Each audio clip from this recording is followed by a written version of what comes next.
नंदन मिश्रा का जन्म 1974 में बिहार मधुबनी के एक छोटे से गांव सिमरी में एक किसान परिवार में हुआ। पिता सुभद्र एवं माता त्रिपुरा देवी खेती कर अपना घर चलाते थे। 4 भाई बहनों में से नंदन दूसरे नंबर के पुत्र थे। बड़ी कठिन परिस्थिति में सभी भाई बहनों की एजुकेशन चल रही थी।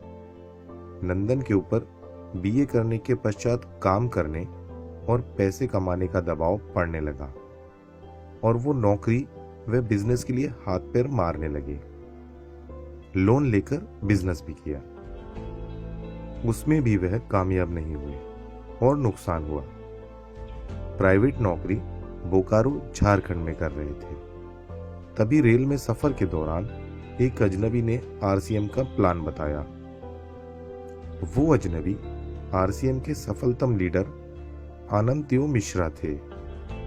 नंदन को समझ आ गया कि यह बिजनेस उनके लिए ही बना है, क्योंकि इस बिजनेस की शुरुआत करने के लिए पूंजी और दुकान की जरूरत नहीं थी।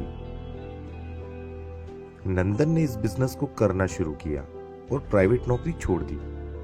घर वाले इस फैसले से खुश नहीं थे। पत्नी कल्याणी और उन पर दबाव बढ़ने लगा। यह दबाव उनको और मेहनत करने के लिए प्रेरित करता था। 2005 में नंदन को आरसीएम से पहली इनकम मात्र 527 रुपए मिली। 2008 में वो रॉयल्टी पर पहुंचे और नंदन आज आरसीएम के brand new Ruby pin achiever है। नंदन अपनी सफलता का पूरा श्रेय अपनी पत्नी कल्याणी को देते हैं। बच्चे भी पापा जैसा ही बनना चाहते हैं। फैमिली बैकग्राउंड हम लोगों का कहे तो एक बहुत ही पुअर फैमिली से थे हम लोग। अपनी पत्नी और एक छोटी सी बिटिया को लेकर के आए थे। एक दुकान चलाता था, मेरे दुकान के जस्ट बगल में इन्होंने एक मेडिकल शॉप किया था। धीरे धीरे जानकारी हुई कि दुकान इनकी अच्छी नहीं चलती थी, पैसे की हमेशा तंगी रहती थी, बहुत ही भाग दौड़ वाली जिंदगी इनकी हुआ करती थी। जब तक आरसीएम अपने लाइफ में नहीं आई थी तब तक हर दिन ऐसा होता था कि लगता था कि ये जिंदगी का मतलब आखिरी दिन हो। आर्थिक स्थिति भी बहुत अच्छी नहीं थी हमारी। कहने को तो बैंक में जॉब थी, बहुत स्ट्रगल सर कर रहे थे, अलग अलग तरह के काम कर रहे थे। मैं भी सिलाई वगैरह करती थी, कुछ न कुछ करती रहती थी, लेकिन इसके बावजूद भी मेरे जो ससुराल में सास ससुर को खुश नहीं रख पाती थी, क्योंकि लोगों का जो डिमांड था हम लोग उस डिमांड को पूरा नहीं कर पाते। कुछ स्ट्रगल शुरुआत में हुई और इसमें स्ट्रगल से बचने के लिए मैंने ऑडियो कैसेट जो है ना, अपने आप को बचाने के लिए मैं डेली यूज करता गया। हमारी जो लाइफ थी, एक मोपेड गाड़ी हमारे पास हुआ करती थी। ऐसी गाड़ी थी कि कभी कभी हम लोग जब उसमें चलते थे तो आधे रास्ते में उतर करके पीछे से धक्का देना पड़ता था। लाइफ स्टाइल ऐसा क्या है कि अगर कहीं किसी पार्टी में जाना हो, कोई शादी वगैरह अटेंड करना हो, तो ये दिमाग लगाना पड़ता था कि किसी रिश्तेदार से सारी उधार ले लो 2 दिन के लिए।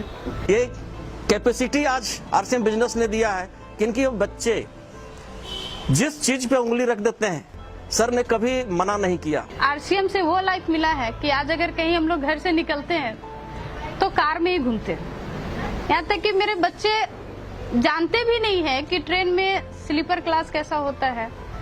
कभी वो लोग ऑटो में, टिकर में सफर ही नहीं करते हैं, अभी कार में, हवाई जहाज से ही सफर करते हैं हम लोग। हमको कहीं भी जाके घूमना बहुत पसंद है और आजकल हम बहुत जगह घूमे हैं अपने फैमिली के साथ। अब मनचाहा अपना घर है, मनचाहा अपने पास गाड़ियां हैं, मनचाहा पैसा है। अब जो चीज चाहते हैं वो कर लेते हैं। मेरा सपना था बचपन का कि मैं विदेश यात्रा करूं, अभी स्विट्जरलैंड। फिल्मों में देखा करती थी, स्विट्जरलैंड का सीन बहुत अच्छा होता था।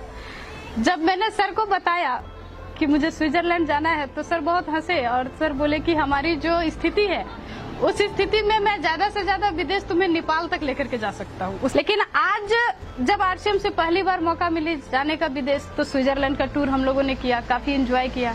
मुझे पापा जैसा बनना है और डायमंड भी बनना है और मुझे बहुत गर्व होता है कि मुझे इनकी पत्नी के नाम से जानते हैं। से अब एक अच्छा लाइफस्टाइल जी रही हूँ और अभी मेरे स्टेट के सबसे अच्छे स्कूल में हूँ मैं। और मैं पापा के बारे में क्या बोलूं, मेरे पापा is a very laborious person, बहुत मेहनती हैं, ऑनेस्ट हैं और शायद मेरे लिए मेरे पापा मेरे हीरो हैं। जो मेरी जिंदगी है, मैं तो आरसीएम के लिए और सर के लिए मेरे दिल से बस एक ही बात निकलती है कि कोरे कोरे सपने मेरे बरसों से थे कितने अधूरे।